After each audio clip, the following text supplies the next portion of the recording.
Everyone, welcome to Plants and Politics. I've been following this story since last year. You guys probably know this is about the three fake candidates in Florida.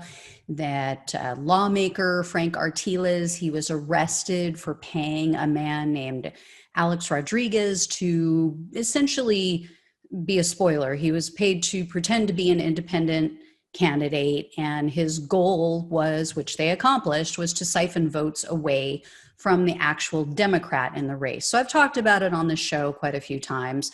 And I recently also mentioned that Artiles went to court and he's been trying to keep some of the documents that have been gathered in this case out of the public eye. He's arguing that it would ruin his chance at a fair trial, which I find to be very telling, because why? What's in those documents that it's going to ruin your chance for a fair trial?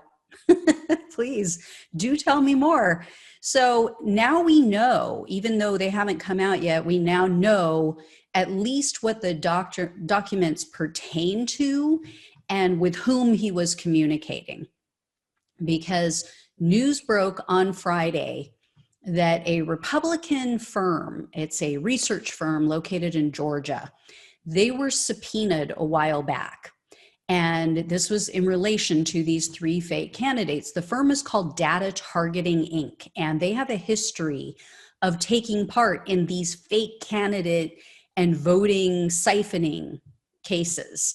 So in 2018, a lifelong Democrat, why I don't know, but this guy's name is Charles Gostin. For some reason, he played a part in helping to defeat the Democrat in the race. He filed paperwork as an independent. He ran against a fellow Democrat named Kaiser Enneking, and Gostin managed to peel off 4,300 votes. So he helped to push the Republican to the win. That person's name was Keith Perry. Even though Enneking lost, shortly after the election, Gostin went and filed a complaint against her. And the complaint was in regards to, I guess she was using her University of Florida email for campaign reasons, for communication or whatnot. And she's a physician, and I guess she works at the University of Florida. But it turns out, according to the Gainesville Sun newspaper, that Data Targeting, the same company that has now been subpoenaed in this case, they were the ones who paid for those documents. They paid and made the public records request to gain access to her emails. So obviously, they were involved in that whole thing. And so here's the deal. Here's how this firm is further connected to Florida Republicans and how they may be connected to these three fake candidates. So Data Targeting was forced to turn over emails, invoices, and contracts, and anything related to Artiles. And then there's a firm that he runs called Atlas Consulting, LLC. So they apparently handed that information over to the state attorney in April. And this information, like I said, it's still under seal, so we don't know exactly what it contains, but lawyers for the Miami Herald were able to read a list of what was turned over. So they got the top line information, I guess you could say. And they say that it sheds light on some of the entities involved and possibly who may have more information about who all was involved in the scheme, because no one believes that Artiles did this on his own. Nobody believes he acted on his own. There's already more than one connection as well between these three fake candidates and Republicans like Matt Gaetz and Joel Greenberg and other scum of the earth like that. But nobody believes that he just pulled almost $50,000 out of his pocket just because it was so important for him that a Republican win in that one district. And all three of these candidates, if you've been following the story, they're absolutely related to each other. All three of them were funded by the same dark money group. So if it isn't already, here's where it gets a bit convoluted. One of the three fake candidates is someone I've mentioned on the show. It's a woman named Justine Iannotti. Iannotti is the woman who I've talked about before. She fled to Sweden shortly after the election. So she's running for a seat in the House in Florida, and she just decides, oh, you know, I've lived here my whole life. I'm going to pick up and move to Sweden. So here's one bit of news I didn't know that I just discovered about her. Iannotti actually applied for residency in Sweden before she filed the paperwork to run for office in Florida. So she was already planning to bail. She was already planning to get out of Dodge. And then the day before the election in November, she was pressuring the immigration officials to get her application through immediately. She was like, I gotta go. Time's a wasting. I gotta get on a plane. I could win tomorrow, but I gotta get out of here. Totally normal, right?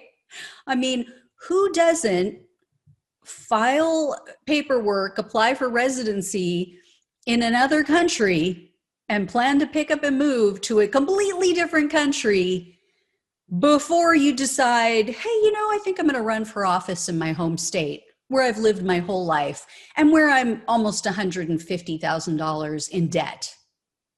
Yeah, totally legit. Too legit to quit. So, but back to this report. So Iannotti filed paperwork in the race against the Democrat. Her name is Patricia Sigmund. The Republican in the race is Jason Brodeur. He's the one who actually won, and he has ties to Gates and Greenberg and that whole vile crew. Now, Sigmund, the Democrat, the real Democrat in the race, she was hit with these attack ads, and they were sent by mail. And they were paid for by a company that had just been formed. It was a brand new company called Floridians for Equality. So these mailers were created, so they were paid for by one company, but they were actually physically created by another company that was also completely brand spanking new. And it was managed by an attorney. The company that created the flyers, it was managed by an attorney named David Healy. Okay, so Healy also represented, remember he's an attorney, he also represented data targeting and its owner, a man named Pat Bainter, back in 2012. So Bainter and his company were sued in 2012, or I think it was 2010 maybe, and then by the time it was all settled out, or went to court, it was 2012, but he was sued by the League of Women Voters for gerrymandering Florida districts to try to help the Republicans win. So Bainter and data targeting lost that case, by the way. The voting districts were redrawn because the judge ruled against them. Actually, the judge said, quote, Bainter and other political consultants acted in concert with the legislature to produce individual districts and an overall redistricting map favorable to the Republican Party. So that is a Florida judge ruling that, yeah, they were playing games and they messed with the maps and they drew the district lines in a way that it would favor Republicans. What a shock. So according to the Miami Herald, this Bainter guy has his skeezy little fingers, his lying fingers throughout all parts of Florida and campaigns throughout, not just throughout Florida, but in other areas of the country for years and years now. In this last election cycle alone, Bainter's company, this data company, received over $7.2 million from the Florida Republican Senatorial Campaign Committee. And that was just to help Florida Republican candidates win in that state. That's a hell of a lot of money, right? People would be willing to do some crazy shit. They would be willing to do maybe even some illegal things for that kind of money. I'm just saying, I don't know that he did, But odd that he's being subpoenaed, odd that it's related to a Republican lawmaker or former lawmaker who's already been arrested. Odd that he was also involved in gerrymandering districts, that he was also involved in another fraud candidate, another fake candidate scheme. So we'll see. But hopefully the judge won't keep all of these documents and everything hidden until after the trial is over. I mean, we need to know what's going on. And who knows what it might bring to light, that it might ring a bell with someone if they see a company name or they see someone's name in these documents or in these emails, and they might say, oh yeah, you know what?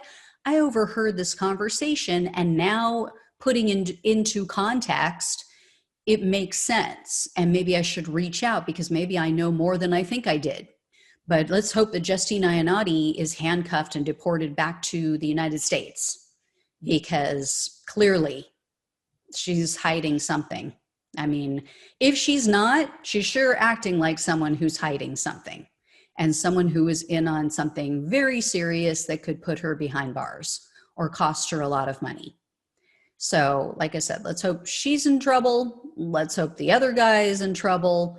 The other guy's like 81 years old. I have a feeling you put any pressure on him, he's not going to want to spend the rest of what little left he has of his life behind bars. He's going to roll. He will roll on everyone. She, on the other hand, she's in her 30s, but she has twins. She has, I believe, they're 15-month-old twins. So she has a lot to care about. She has a lot at stake. Let's hope that there's a lot going on behind the scenes that we just don't know about. But I'll keep you guys posted as always. Thanks so much for watching and listening. Please, guys, if you haven't, go down in the description box below. Please become a friend or at least a supporter of the show for less than a coffee frappuccino one a month. You can help to keep the show on the air, and you can help me to keep the show independent, and so that I don't have to go out and find sponsors for the show who might try to limit what I can and can't say to you. So anyway, guys, I would appreciate it. Thank you so much for watching and listening. And if you can't help, with $1.99 a month or $4.99 a month, please at least share, subscribe, and share. So thanks again. Take care, and I will talk with you soon.